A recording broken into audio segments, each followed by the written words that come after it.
अगर मनुष्य का शरीर मिला है तो अच्छे से अच्छा महंत क्यों ना हो, संत क्यों ना हो, पीठाधीश्वर क्यों ना हो, मठाधीश्वर क्यों ना हो, कोई विरक्त से विरक्त भी अगर संत है, तो मानव का अगर शरीर मिला है तो टेंशन तो उसके जीवन में भी है, चिंता उसके जीवन में भी है।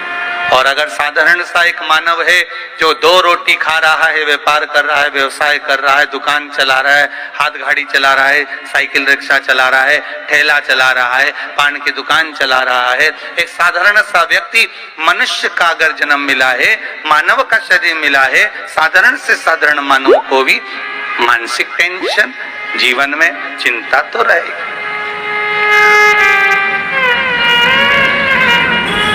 एक बात पहले कही थी, आज फिर कहते हैं, घर में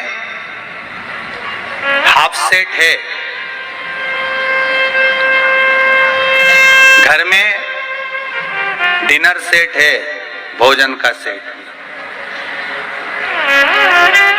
घर में सोफा सेट भी है, पर घर में हीरे का सेट भी है, सोने का सेट भी है, हाफ सेट भी है, फुल सेट भी है, डिनर सेट भी है, सोफा सेट भी है, पर कितने भी सेट इकट्ठे कर लिए, पर मनुष्य अपसेट है, मनुष्य सेट नहीं है। मानव जीवन अगर मिला है तो अपसेट ही है, सेट बहुत इकट्ठे कर। मानव का शरीर मिला है, मनुष्य की देह मिली है जीवन में, तो थोड़ा मानव का शरीर मिलने के बाद मानव अपसेट तो रहे।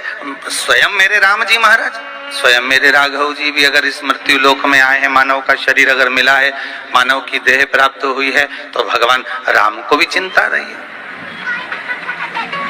अगर मेरे भगवान कृष्ण का अवतार हुआ है तो मेरे कृष्ण को भी चिंता रही है। आपको लगता है कि केवल टेंशन में आप रहते हो, आपको लगता है कि चिंता में आप रहते हो। शिव महापुराण की कथा कहती है, मानव का शरीर मिला है, चिंता हर एक मानव के जीवन में रहेगी, टेंशन हर एक मनुष्य के जीवन में रहेगा। और शिव महापुराण की कथा कहती है कि जैसे भगवान कृष्ण रुक्मिणी को बार बार समझाते थे, उसी तरह अगर जीवन में कोई टेंशन आए, समस्या आए, तो शिव महापुराण की कथा भी बार बार समझाने का काम करती है कि ये जीवन में आएगा जरूर, पर निकल जाए। दुख आएगा, जीवन में समस्या आएगी, ऐसा नहीं कि समस्या नहीं आएगी, आएगी। मानव का शरीर है तो समस्या तो रहना है। अगर तेरे घर में लक्ष्मी नहीं आ रही हो तो कमल गट्टे को पानी में डाल शिव जी को चढ़ा करा। कमल का फूल बाजार में मिल रहा हो, जब तक कमल का पुष्प बाजार में मिले तब तक एक कमल का पुष्प सोमवार की सोमवार शंकर को चढ़ाना चालू कर दे। सोमवार को नहीं चढ़ाए तो प्रदोष को चढ़ा, पर शंकर की भक्ति कर। और कमल का फूल ना मिले तो कमल गट्टा पानी में डाल, उस पानी को शंकर पर चढ़ा, पर चढ़ा। देख, केवल कमल का पुष्प चढ़ने से भगवान नारायण को लक्ष्मी प्राप्त हो जाती है।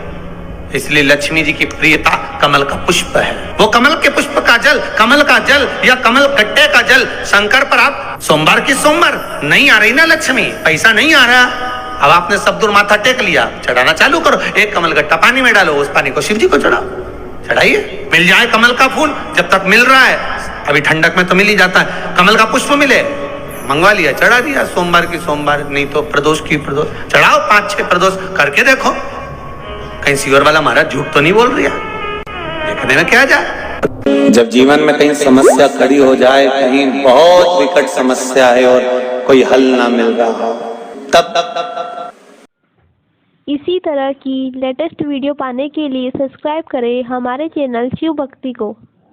बेलपत्री के वृक्ष के नीचे केवल आप जाकर एक मूंग का दाना या एक चावल, वहीं पर जो कंकर पड़ा हो उसी कंकर को शिव मानकर आप समर्पित कर कर लोटा भर के जल समर्पित कर दो। आपको ये नहीं कि माला पकड़ के बैठना है, आपको ये नहीं कि मंत्र का जाप करना है, आपको ये नहीं है कि आप कोई मंदिर में जाकर बैठ जाओ। आपने जल चढ़ा दिया, शिव से डायरेक्ट जाकर कह दिया कि मेरी ये समस्या बड़ी विकट है, उसको निवारण आज ही होना है। आप बाबा पर छोड़ दो, 3 घंटा 2.5 घंटा लगेगा, मेरा शंकर उसको सुधारने में लग जाएगा, पक्का है वो सवाल। तकलीफ है और नहीं हो रहा काम, बहुत दिनों से लगे हो, नहीं हो रहा, हरा मूंग ले जाओ।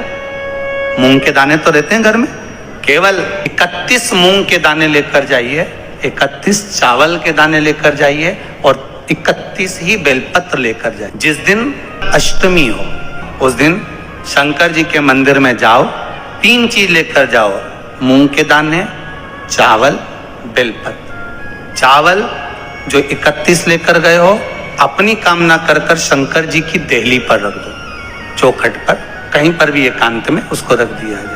मूंग के जो दाने लेकर गए हो 31, वो नंदी के पास में, जो नंदी का पांव ऊंचा रहता है उस पांव के पास रख दीजिए।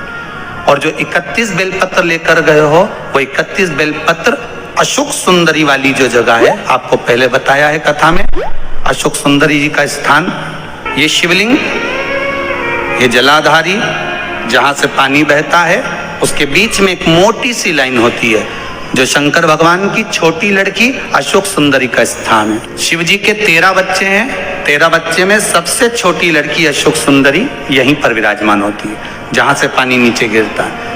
प्रत्येक शिवलिंग के सामने एक मोटी सी लाइन होगी, उस मोटी सी जो लाइन है अशोक सुंदरी, वहां पर जो 31 बेलपत्र लेकर गए हो, अपनी कामना कर कर पीला चंदन, लाल चंदन लगाकर उस पर समर्पित करते जाओ। उसकी डंडी जहां से पानी बहता है उस ओर होना चाहिए। आप निवेदन कर कर देखो, अपने आप आपका काम हो गया होगा। बाबा से निवेदन तो करो, क्यों भटक रहे हो? उससे निवेदन करेंगे।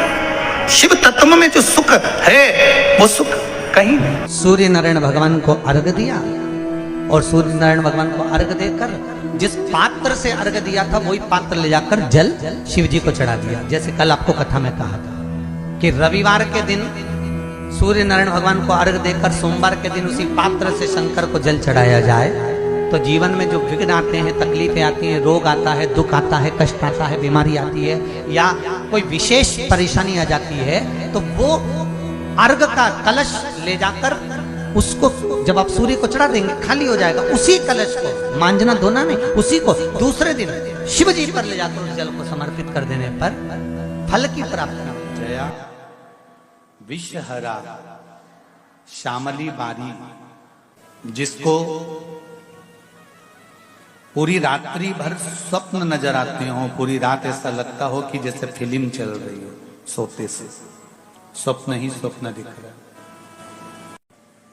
रात में चावल की कटोरी, एक बाटकी में कटोरी में थोड़ा सा चावल, कहीं पर भी कक्ष में जहां सोते हो उस भूमि पर कहीं पर भी रखकर जया, साथ में बोलेंगे शिव जी की 5 बेटियों का नाम, जया विषहरा श्यामली बारी दौतली देव, ये 5 बेटियों का नाम लेकर शंकर भगवान की उस कटोरी का स्पर्श कर कर रात्रि को आराम से सोइए।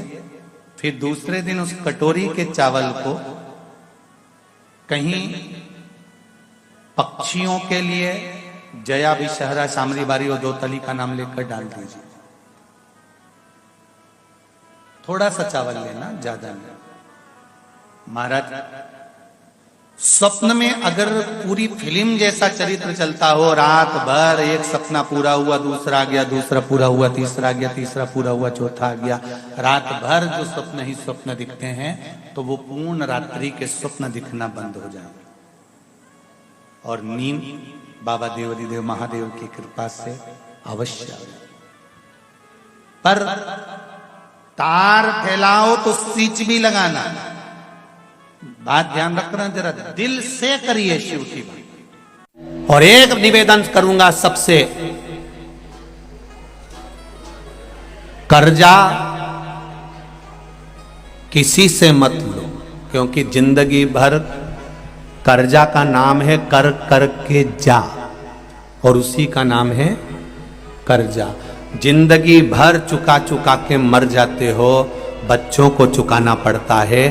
एक बार अगर कर्जा लेने की जरूरत पड़े तो मेरे महादेव के चरणों में जाकर 7 दिन लगातार घी का दिया लगाकर बेलपत्र समर्पित कर कर जल चढ़ाना। रोज एक बेलपत्री उठाकर घर में लेकर आना और उससे कहना कि तू कृपा करना कि मुझे कहीं कर्जा लेने की जरूरत नहीं पड़े और मेरा काम निकल जाए पूरा, तू सब्सक्राइब करें हमारे चैनल शिव भक्ति को, बेल आइकन दबाएं ताकि आप अपडेटेड रहें हमारी हर एक वीडियो से।